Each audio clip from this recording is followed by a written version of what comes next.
Fala, concurseiro, se você não me conhece, meu nome é Samuel Luiz, este é o Legislação, aula 6 do Decreto-Lei 220 e Decreto 2479. Vamos ver vantagens nessa aula, então vai assinando o canal, ativando as notificações e deixando o seu like para que o YouTube entenda que esse conteúdo é relevante e ajude outras pessoas. Então, fez isso? Então, sem mais enrolação, bora pro vídeo!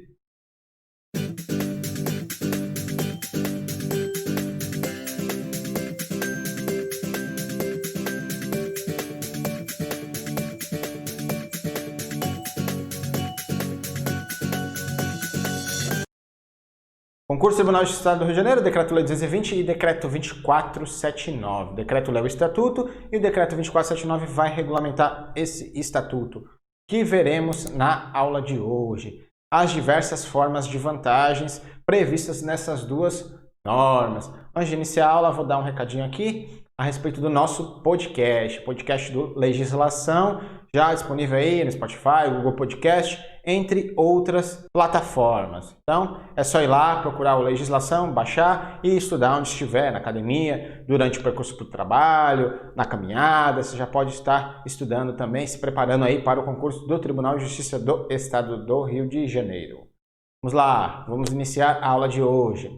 Remuneração, ela é composta do quê? Dos vencimentos e das vantagens. Vencimento é a retribuição pecuniária pelo exercício do cargo, né? Ela vai ser fixada em lei. Mas as vantagens, quais as vantagens que iremos trazer nessas duas aulas? Adicional por tempo de serviço, as gratificações, várias gratificações, ajuda de custo e de transporte e as diárias. Então, são esses 4 tipos de vantagens aí presentes nessas duas normas e que veremos na aula de hoje. Vamos lá, o Decreto-Lei 220 vai falar o quê? As vantagens serão disciplinadas pelo Poder Executivo, lá do Estado do Rio de Janeiro, né? Então, como é que o Poder Executivo do Estado do Rio de Janeiro fez para disciplinar as vantagens? Por meio do Decreto 2479. Ele que vai trazer o rol das vantagens e vai detalhar cada uma delas. Então, vamos iniciar aqui. Decreto 2479 vai trazer aquele rol de vantagens, né? Vamos lá. Adicional por tempo de serviço. As gratificações, aí são várias gratificações, né? Gratificação de função, gratificação pelo exercício do cargo em comissão, gratificação de serviço extraordinário, que é a hora extra, gratificação de representação de gabinete, aqui é o auxílio paletó, né? O famoso auxílio paletó, gratificação pela participação em órgão de deliberação coletiva, aqueles órgãos colegiados, e gratificação pelo exercício de encargo de auxiliar ou membro em banca ou comissão examinadora de concurso, ou de atividade temporária de auxiliar ou professor de curso oficialmente instituído. Essa primeira aqui é quando o órgão mesmo for fazer o seu concurso, ou quando ele monta a comissão para o concurso, e a segunda é quando o servidor for exercer um cargo de professor ou auxiliar aí em um curso, por exemplo, um curso para os próprios servidores, né? Aí é um servidor mais antigo que vai dar esse curso. Então, essa gratificação é para isso. Diárias, ajuda de custo e ajuda de transporte. Aqui é uma só, que ela é dividida em duas, você pode ganhar as duas ou vai ganhar somente uma. Ao funcionário que for mandado servir em nova sede, aqui o funcionário for removido a critério da administração, né? Aí ele vai fazer jus à ajuda de custo e também poderá fazer jus à ajuda de transporte. Então vamos passar uma por uma aí dessas vantagens. Vamos lá. Primeiro aqui, adicional por tempo de serviço, a primeira vantagem. Será objeto de disciplina própria a ser baixada. Então, o próprio órgão ou poder vai disciplinar esse adicional por tempo de serviço. No âmbito do Poder Judiciário do Estado do Rio de Janeiro, é a Lei 4620. Se você não viu as aulas da Lei 4620, eu vou deixar aqui no card. São duas aulas, hein? Aula 1 e aula 2, veja aí no card. Então, a Lei 4620, ela vai trazer o adicional de tempo de serviço para o Poder Judiciário, hein? Então, a Lei 4620 vai dizer o quê? Serão 5% a cada 3 anos de efetivo exercício, limitada a 60% dos vencimentos e vantagens do servidor. Então, esse adicional por tempo de serviço será disciplinado por disciplina própria a ser baixada. Então, o Poder Judiciário, Lei 4620. Próxima gratificação. Gratificação pelo exercício de função gratificada. O que nos diz a Constituição a respeito de função gratificada? E cargo de confiança também, né? A Constituição vai falar o quê? As ações de confiança serão exercidas exclusivamente para os servidores ocupantes de cargo efetivo. Então, função de gratificada exclusiva para servidor de cargo efetivo, hein? E os cargos em comissão a serem preenchidos por servidores de carreira, nos casos as condições percentuais mínimos previstos em lei, destinam-se a quê? Apenas direção, chefia e assessoramento. Então, tá falando o que aí? Função gratificada, função de confiança, apenas para servidor efetivo. Cargo em comissão pode ser para servidor efetivo ou não efetivo. Se for para o servidor efetivo, a lei vai disciplinar lá um percentual para eles. E essas duas funções, tanto a função gratificada como os cargos em comissão, serão apenas para direção, chefia e assessoramento. O decreto 2479 vai falar o quê? O exercício da função gratificada impede o recebimento de gratificação pela prestação de serviço extraordinário. Então, se você estiver na função gratificada, você não vai poder receber hora extra. Por quê? Porque agora você é chefe. Chefe não tem hora, né? Então, você não vai receber hora extra se estiver com uma função gratificada lá no Poder Judiciário do Estado do Rio de Janeiro. Próxima gratificação. Gratificação pelo exercício de cargo em comissão. Já vimos aqui no slide anterior que a Constituição vai falar o quê? Que o cargo comissionado pode ser para servidor efetivo ou não efetivo. Se for servidor efetivo, vai ser um percentual lá fixado em lei e apenas para direção, chefia ou assessoramento. Então, o decreto 2479 vai falar o quê? A gratificação pelo exercício em cargo e comissão, se ela recair em funcionário do Estado, servidor público do Estado, este vai ter o direito de opção entre a percepção do valor do seu cargo efetivo mais 70% do valor do símbolo do cargo em comissão, ou apenas receber o valor do símbolo lá do cargo em comissão. Então, o servidor efetivo que for nomeado para o cargo em comissão, ele vai poder escolher se vai receber a remuneração do seu cargo efetivo mais 70% do símbolo ou só o símbolo lá do cargo comissionado. Se ele resolver receber o valor do símbolo, não vai prejudicar o adicional de tempo de serviço, ele vai receber também o adicional de tempo de serviço a que fizer jus. É isso que está falando aí nesse slide. Próxima gratificação, gratificação pela prestação de serviço extraordinária. Aqui é a famosa hora extra, né? Vamos lá, características da hora extra, segundo o decreto 2479, serviço extraordinário, hein? Se destina a remunerar as atividades executadas fora do horário normal de trabalho. Então você está fazendo algo fora do seu horário, hora extra. Terá caráter transitório, não gerando a percepção de qualquer direito de incorporação, nem ao vencimento, nem aos proventos de aposentadoria. Então, não vai gerar nenhum tipo de incorporação ao seu vencimento ou aposentadoria, hein? Sobre ela não incide qualquer cálculo de qualquer vantagem. Também não será computada como tempo de serviço para qualquer efeito. Então, essas aí são as características, vamos ver mais algumas aqui.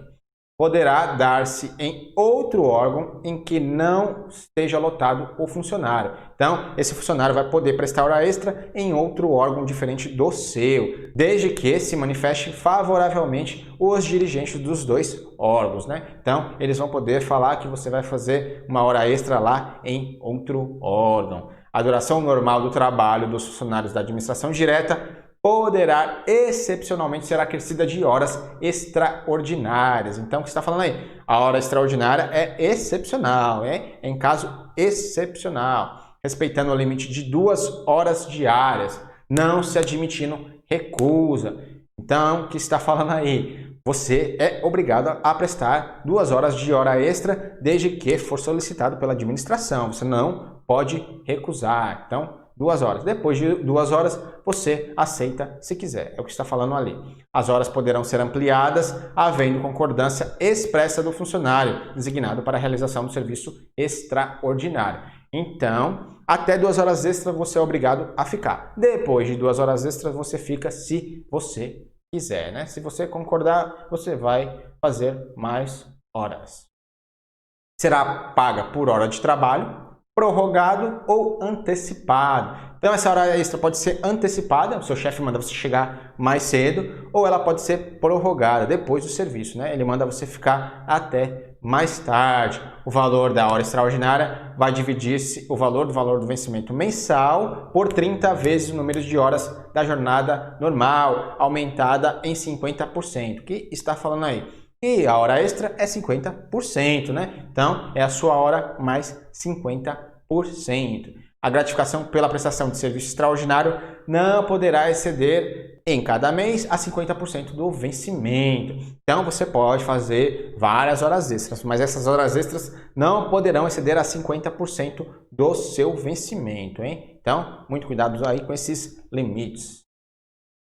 O funcionário não se considerar gratificação por serviço extraordinário quando? Quais são os casos que você não vai receber hora extra? Basicamente, são todos os casos de gratificação, salvo aquela lá de órgão colegiado. As outras todas, elas não são cumuláveis com hora extra, só a de participação em órgãos de deliberação coletiva. Aquela ali vai poder sim, mas as outras não podem. Tá aí. Não será concedida gratificação de serviço extraordinário quando o funcionário estiver no exercício de função gratificada, em cargo em comissão, na execução de representação de gabinete, na execução de encargo de auxiliar ou membro de banca de comissão examinadora de concurso, na execução de atividade temporária de auxiliar ou professor de curso oficialmente instituído, né? São aquelas gratificações, as outras gratificações. Ou em regime de acumulação de cargos ou empregos. Então, esses são os casos em que você não vai receber hora extra. Consideração automaticamente autorizadas as horas extras ocorridas em virtude de quê? Acidente, equipamento de trabalho, incêndio, inundação, causa fortuito ou força maior. Aqui são aqueles eventos extremamente excepcionais. Em regra, para você fazer hora extra, você precisa de autorização do seu chefe, né? Ele tem que solicitar que você fique a mais ou que você chegue mais cedo para fazer hora extra. Então, nesses casos aqui, não vai precisar de autorização dele, elas vão estar automaticamente autorizadas. Aqui é um evento excepcional, né? Acidente, incêndio, inundação, caso fortuito ou força maior. Poderão ser compensadas posteriormente por folga em período equivalente. Aqui está dizendo o quê? Que vai ter um banco de horas, você vai fazer hora extra e depois você pode tirar o dia. Em vez de receber dinheiro, você tira o dia de folga. É isso que está falando aí. Não será submetido ao regime de serviço extraordinário para o funcionário em férias, que esteja licenciado ou ocupante de cargo em que seja beneficiário por área especial, em virtude de atividade com risco de vida ou risco de saúde. Então, nesses três casos, aí, se você estiver de férias, obviamente, ou licenciado, também é óbvio, ou quando você já tiver um horário especial, porque o seu cargo traz risco de vida ou risco de saúde, aí você não vai poder fazer hora extra. Nenhum desses três casos aí.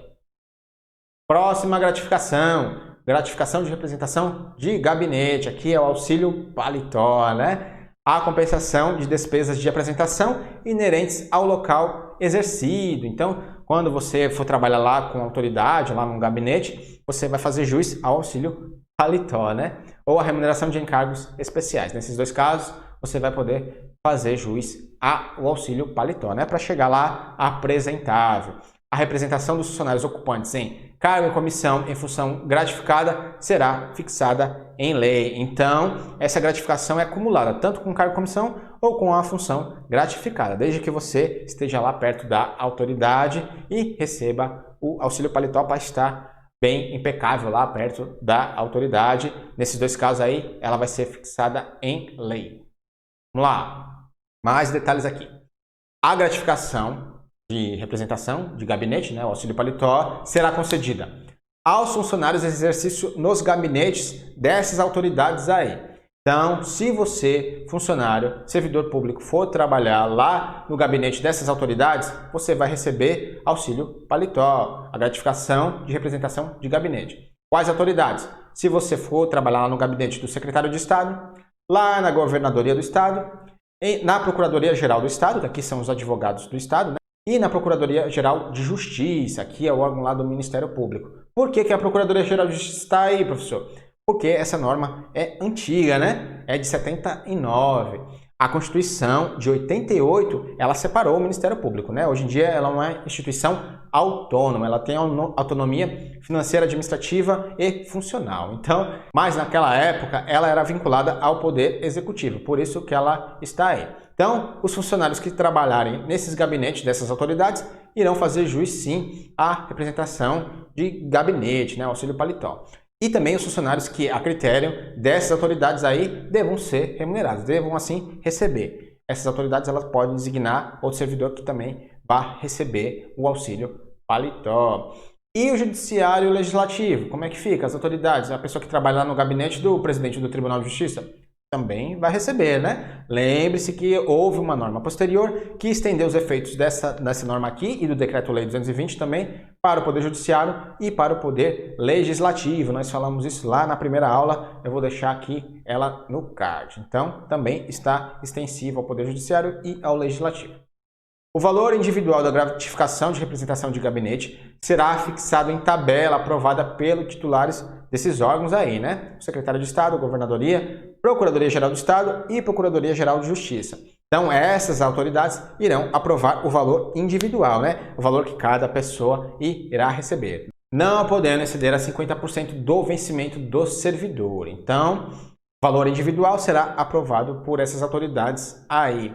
Diferentemente do valor global. O valor global da representação de gabinete por secretaria será aprovado pelo governador. O que está falando aí? Digamos que na Secretaria de Saúde tem lá 30 pessoas que trabalham lá no gabinete do secretário. Então, esse valor global, o montante que vai para pagar essas 30 pessoas que vão receber a representação de gabinete, vai ser aprovada pelo governador do estado. Então, valor individual, tabela aprovada por aquelas autoridades.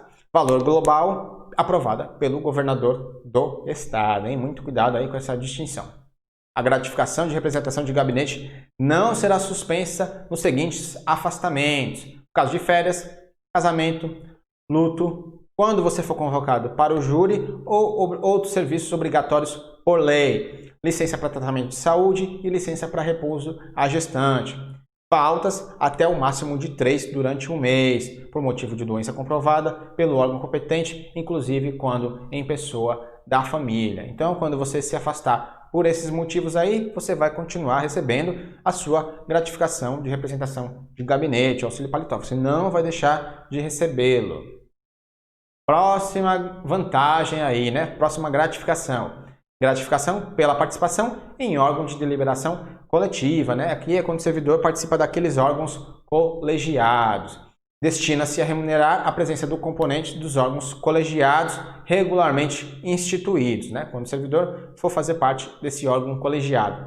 Será fixada por decreto, hein? Muito cuidado aí, pegadinha de prova. A prova vai falar que é fixado por lei. Não é fixado por lei, é fixado por decreto. É acumulável com qualquer outra vantagem pecuniária atribuída ao funcionário. Então, ela vai ser acumulada com outras vantagens, né? Inclusive com hora extra. É a única gratificação que é acumulada com hora extra, hein? Lembra que eu falei? Paga por dia da presença na sessão do órgão colegiado. Se você for, você recebe. Se você não for convocado, você não vai receber. Se o membro for ocupante de cargo comissionado ou função gratificada, será calculada sobre o valor do símbolo, né? Ele vai receber segundo o símbolo dele, né? Proporcional ao símbolo. Não serão remuneradas as sessões que excederem ao número de 12 por mês. Então, até 12 sessões você recebe. Depois de 12, você vai trabalhar de graça.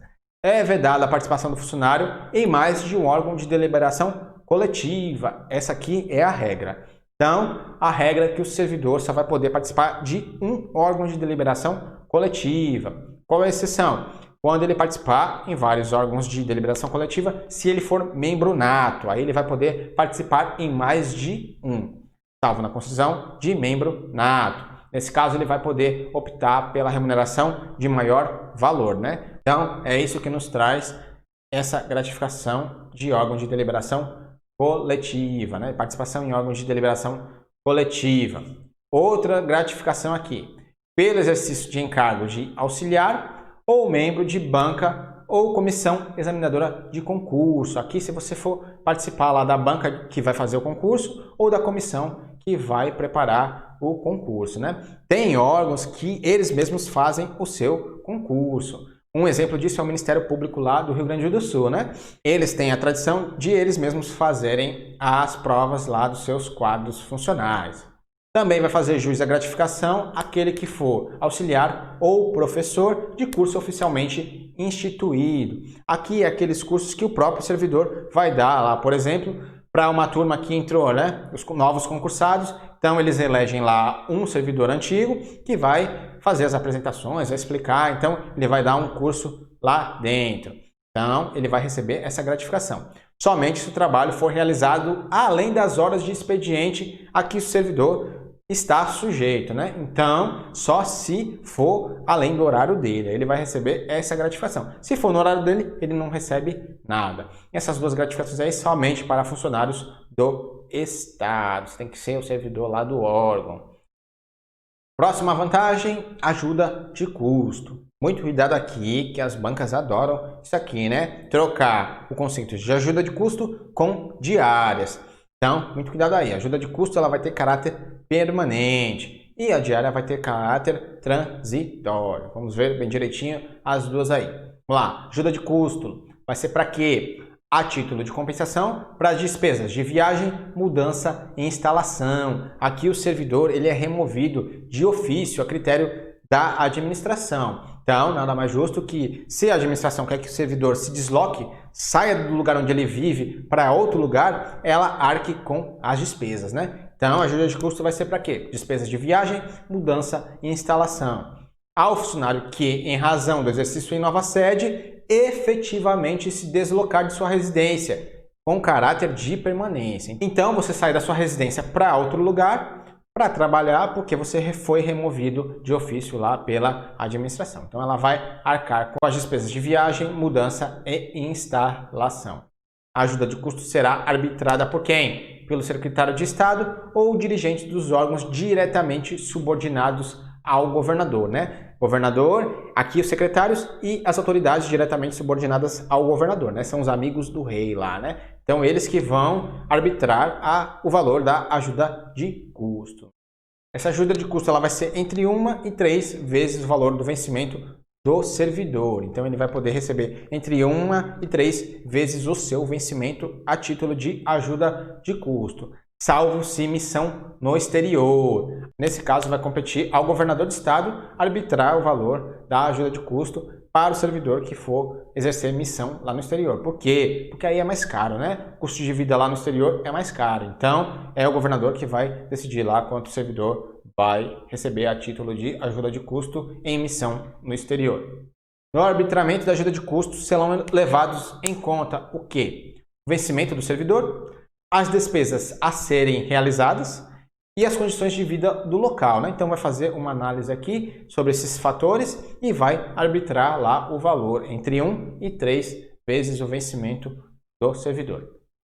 O funcionário receberá ajuda de custo correspondente a 1 mês de vencimento do seu cargo quando, aqui é um caso excepcional, quando ele for obrigado a permanecer fora da sua sede da unidade administrativa em objeto de serviço por mais de 30 dias, sem prejuízo das diárias a que fizer jus. O que está falando aí?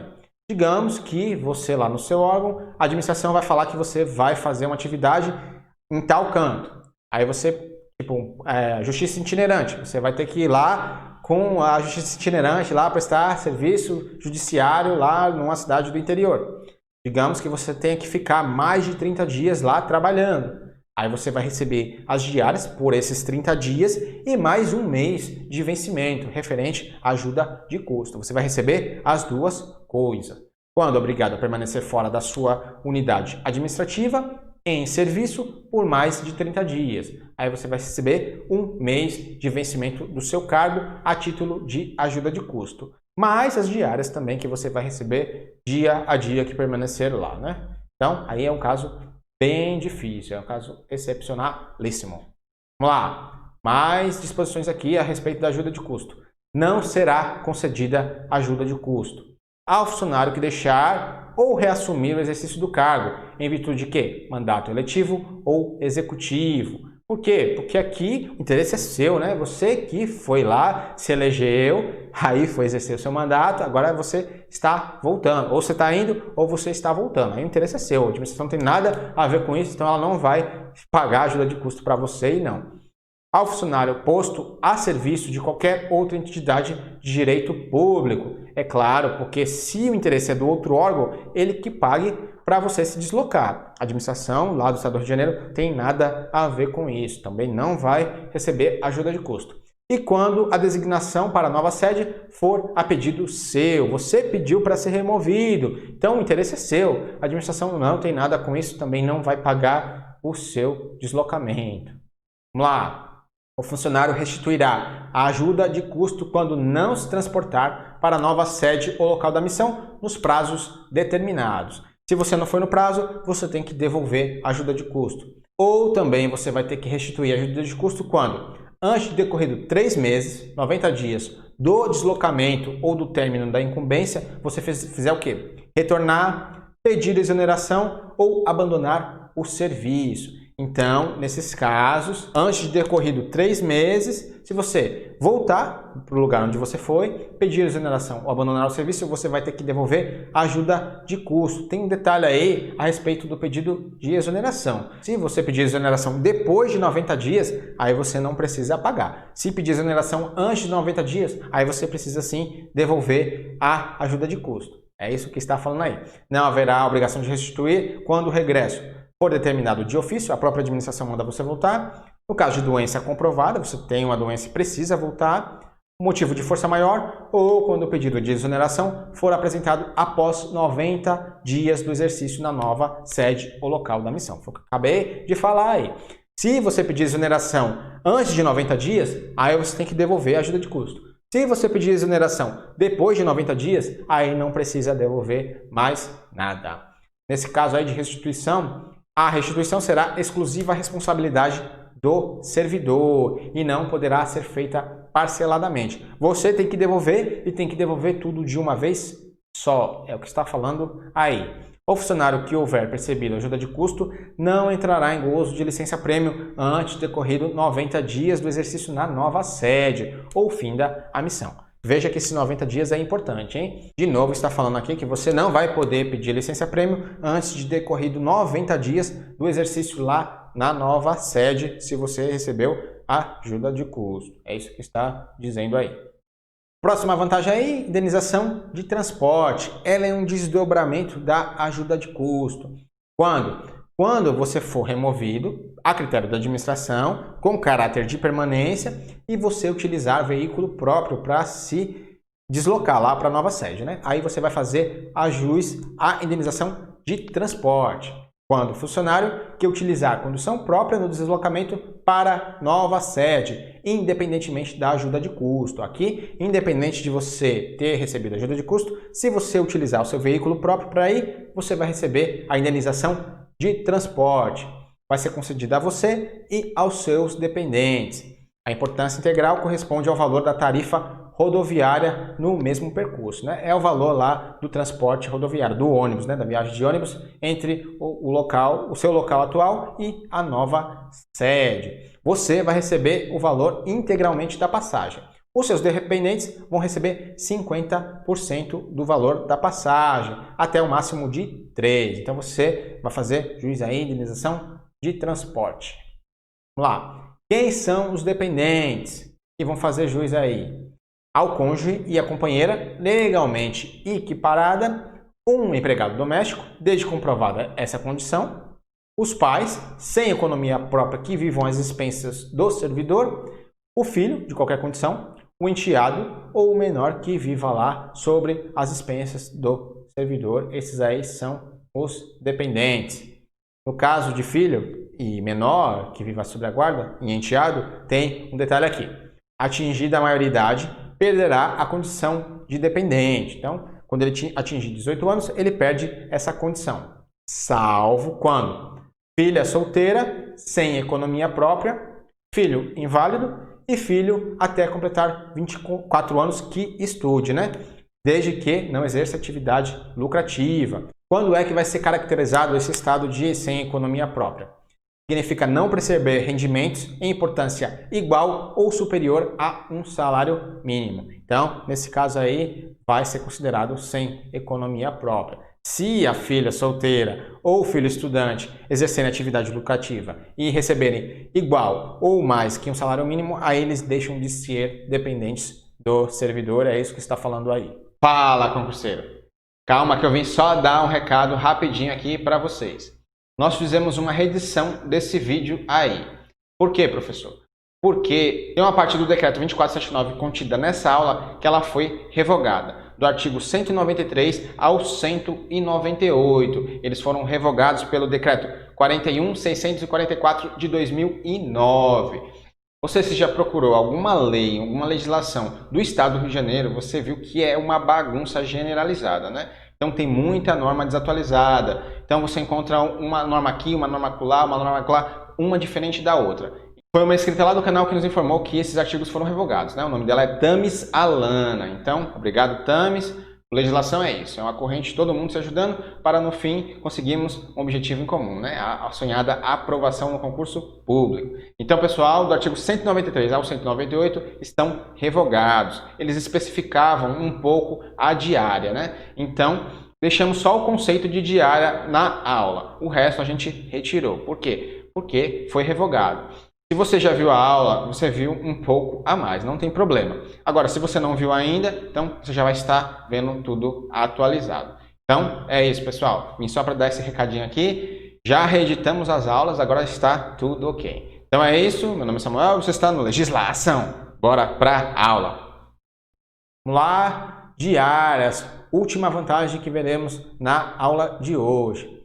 Ao funcionário que se deslocar de onde estiver sediada a sua unidade administrativa temporariamente em objeto do serviço. Lembra a distinção, hein? De diárias e ajuda de custo. Diárias você se desloca temporariamente em serviço. Ajuda de custo você se desloca definitivamente. Então, diárias ao servidor que se deslocar da sua unidade temporariamente em serviço, aí ele vai receber diárias. Aí um quadrozinho para fazer a diferença entre ajuda de custo e diária, batendo bastante nisso para vocês não errarem no dia da prova, hein? Aqui é pegadinha de prova clássica aqui, hein? Ajuda de custo, deslocamento em caráter permanente, tem caráter de permanência, você sai da onde você mora para um outro lugar, na nova sede, a critério da administração, com caráter de permanência. Exemplo aí, Sérgio é removido de Angra dos Reis para Queimados, no interesse da administração. Então, você é removido de ofício com caráter de permanência. Então, você vai receber ajuda de custo. Diferentemente das diárias. Aqui o afastamento é eventual e temporário. Você se afasta da sua unidade administrativa temporariamente para fazer algum serviço. Exemplo, Sérgio, no programa de Justiça Itinerante, se afasta temporariamente de sua sede, em Duque de Caxias, para Niterói, lá para prestar o serviço da Justiça Itinerante. Então, o tempo que ele fica lá, ele vai receber diárias, né? Diárias dia a dia, por conta do deslocamento temporário. Então, pessoal, acabamos a nossa aulinha aí de vantagens que vocês vão poder receber quando estiverem lá no Poder Judiciário do Estado do Rio de Janeiro. Então é isso, pessoal. Vimos na aula de hoje os diversos tipos de vantagens presentes nessas duas normas aí. Se você gostou da aula, se ela foi útil para você de alguma forma, inscreva no canal, ative as notificações, deixe seu like, coloque algo nos comentários, dúvidas, sugestões, reclamações. Lembrando que amanhã e depois, aula de exercícios, hein? Se quiser mais dicas, lá no Instagram, @legislação. Aqui na descrição do vídeo estarão os slides dessa aula aqui. Primeiro link na descrição, é só baixar. Lembrando, nosso podcast lá no Spotify, Google Podcast, outras plataformas, você já pode estudar aonde estiver. É só ir lá, baixar, procura a legislação e baixe os podcasts. Então, pessoal, eu fico por aqui. Meu nome é Samuel Luiz e você está no Legislação.